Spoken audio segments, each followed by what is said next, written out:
This is the plaintiff, Jocelyn Chen. She says she gave the defendant an antique Chinese Coromandel screen to sell at his consignment shop, and he agreed not to sell it for a penny less than $4,000. 3 months later, the defendant calls her and tells her he has good news. He sold the screen, but could only get $2,000 for it. She doesn't think she can trust the guy's telling the truth, has received no money from him, and is suing the scoundrel for $5,000, the state max.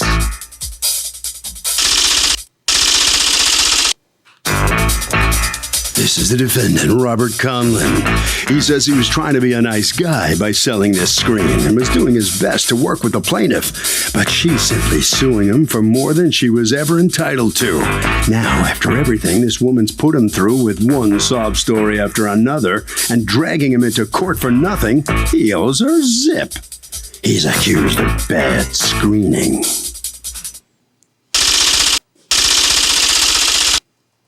All parties, please raise your right hands.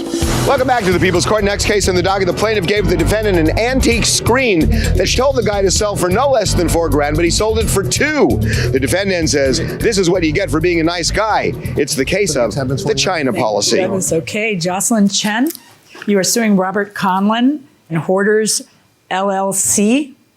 You are formerly the owner. What does that mean? Hoarders was a consignment shop. Yeah, but what does formerly the owner mean? Well, the store closed. The store closed. Is a corporation still in existence? No. Do you have the paperwork from the dissolution? No, I don't. Oh, well. All right. For $5,000, a value that you say is of a screen that you consigned to them, and they are not giving you proof of what they sold it for. All right. Tell me about the screen.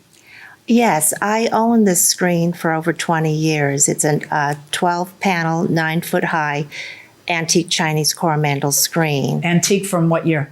From the early 20th century. It's sort of like an Art Deco piece on black ebony with antique gold figures with ivory faces. It's a very striking, substantial piece. Okay. And what happened was I made my first move in 28 years following a difficult divorce and losing my house. So I moved into my mother's vacant condo that's been vacant for 4 years. And I had I downsized from a home more than twice. So you could no longer keep this. Right. I moved into a place far. Did you try to sell it a different way? Yes, I did. And I think I presented to well, how had you tried to sell it? Well, I sent it to Sotheby's auction house in New York City. And why wouldn't they take it? They said it was a beautiful screen, but they only consign or take for auction items that would take in $20,000 or more, okay. And they did not say it reached the threshold. Okay. I went online and I had an antique Chinese antique dealer give me an email that he said because the market was $2,800 to $3,500 depending on the condition. All right, so you bring it to him and you have paperwork. Do you have paperwork from the original consignment? No, I don't. Do you have paperwork from the original consignment? Yes, May I see it? Yes. Do you have paperwork from the sale? No. Okay. Do you have anything? No. Why not? Well, the store had been closed for a while. And how long has the store been closed? We closed the store in March, April. Right. What'd you do with all the stuff? It was boxed up. I know. So you didn't bother to get it. It's not that it doesn't exist. It's that you didn't bother to get it for court. That is actually the point I'm trying to explore here. Okay. Well, the other reason I didn't bring it because I believe she had filed for the evidence the same piece of paper that I would be bringing, which showed the breakdown. No one has presented to me the proof of what you sold it for. I was expecting you to bring it today. That is in the boxes that you couldn't bother yourself to look for to help me to make a just and wise decision here. Okay. Yeah, that's sort of, that's not very flattering to me that I'm not worth that, half hour of effort. All right. In any event. It's not that you weren't worth that. It's that I didn't know that. That's how a judge sort of kind of feels when you tell me, it's in a box somewhere, But I didn't think it was necessary because she was suing for $5,000. Doesn't mean, yes, exactly. And what is your defense to that? My defense is she's entitled to what? $1,600. Why? Because she submitted because you sold it for what? $2,000. Exactly. Why would you not think I'd like to see the proof that you sold it for $2,000? You see where we're going with this? That's I exactly see. what I need to see. Okay, stop talking. Talking is not helpful to you. All right. So you're in here. You say, hold on. If it's under 10,000, 30%, and if it's more than 10,000, it's 20%. Yes. To you guys. Yes. Okay. Right, and then And then, did you ever get a call from him saying, "Listen, I think somebody wants to buy it, but for 2,000"? Your Honor, how this happened was Just answer my question. Yes or no? Did you ever get a I call? called him, Okay. and then he did call me and said, "I'm closing my store, but I have somebody that I can sell it to, but she only wants to pay $2,000." I says, "Robert," I said, "the agreement was a minimum." Yeah, I know, but he for can't make somebody $4,000. want to buy your stuff. So he's Right. telling So you, he and said- you say, and he put me between a rock and a hard place. no, He he's says, not putting you between a rock and a hard place. He's telling you I'm the reality of selling my life. You want to sell it or you want to pick up your Okay, stuff? and I said, "Can you try more?" And he says, and then he came back and he said, "I'll try." And then he called back and he said, "I can't, that's all she's willing to pay me." I said, "Can you show me proof?" Well, we did talk about it. I have Right. no proof that this is what. Did you approve him selling it for the 2,000? Yes or no?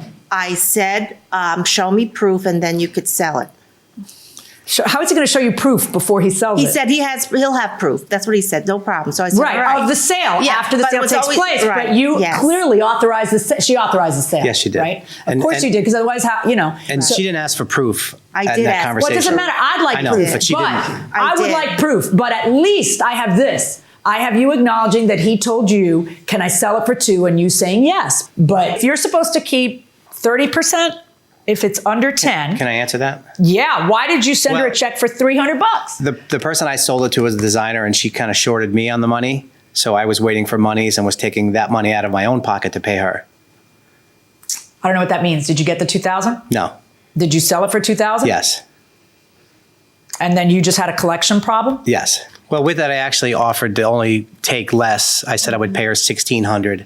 Oh, so that's even you. So when she approved the 2,000, I- wait, is there a new contract? No, this is the letter that I reiterated what he said. He was kind enough to say, "I didn't get what we talked about, the minimum 4,000. Therefore, because it's so I'll take a underpriced, lesser amount. I'll Yeah, take a 20%. and I really did go to the market. I searched Okay. a lot of places, talked to a lot of people, and got back to her and said, "This is the best I can do. But since that's all I can do, I'll take less of a cut." Normally at that rate, I'm supposed to take 50%. And I tried very hard to get rid of the item. She didn't want the item back. She told me she couldn't take it back. That's not true. Well, I did. said, "I'll take it back." And you said, I'm Wait, sorry. talk I'm to sorry. me. Go ahead. I would have given her the You said, item "I'll back. take it back." What? So if the seller gets stiffed, does he owe the person who gave him the screen his cut? Well, yeah, I personally agree that he should. So the seller's the loser here. Well, yeah, pretty much. What do you think? Well, it depends. If it was a written agreement, though, I mean, No written agreement. Let's just say, what's the common sense here? well, if there's a verbal agreement, then he's screwed. He can pay whatever. Pay whatever. Going inside the courtroom. I said, "I'll take it back for that price." And then he said, "Well, I can't get it back. It's gone." The only thing that caused me pause was the Okay. phrase here, "all proceeds from sale will be split." And I asked myself, well, does that mean that if he didn't collect it, there aren't proceeds from sale? That'd be fine if, in fact, you still had the screen to return to her, but you don't. You gave away you handed over the screen because you thought it would all work out, Yes. that this person was going to pay you everything. It's not that I think you're evil. I'm just saying what happened is you decided to put a payment plan for your decorator customer, and then that payment plan fell apart, but you don't have a screen to give back to her. You haven't recollected that screen from the person to hand it back to her. So if she agreed that you could do all that for $1,600, then you got to pay her the $1,600. I understand that you're having a collection problem, but that's going to be on you, not on her. My verdict is for the plaintiff in the amount of the $1,600, not $5,000, $1,600. Okay? Thank you, Your Honor. See what the defendant has to say. Come on in here. You'll be paying her for that screen. Well, I'd rather pay the $1,600 than $5,000 because $1,600 is what she was owed. That's what she agreed to. How about your the way you handle the screen and the way you do business? Giving the piece away before you get paid? Well, it was somebody I knew, and it just happened to work out that way. She got shorted money, I got shorted money, and the plaintiff got shorted money. Yeah, that doesn't seem like a good way to do business. Why don't you get paid before you give the item? Usually that's the case, and that's another reason why the store is closed. It just became too annoying to run. Okay. All right, you just go right down this. All right, so come on in here. You got your money.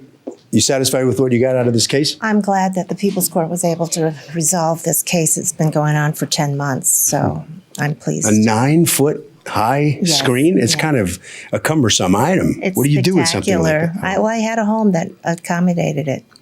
But You have other items like that in your house? I have other pieces. What's the but, most amazing thing you have in your? That was the most amazing, and I hated to give it up, but you know. Over to Harvey.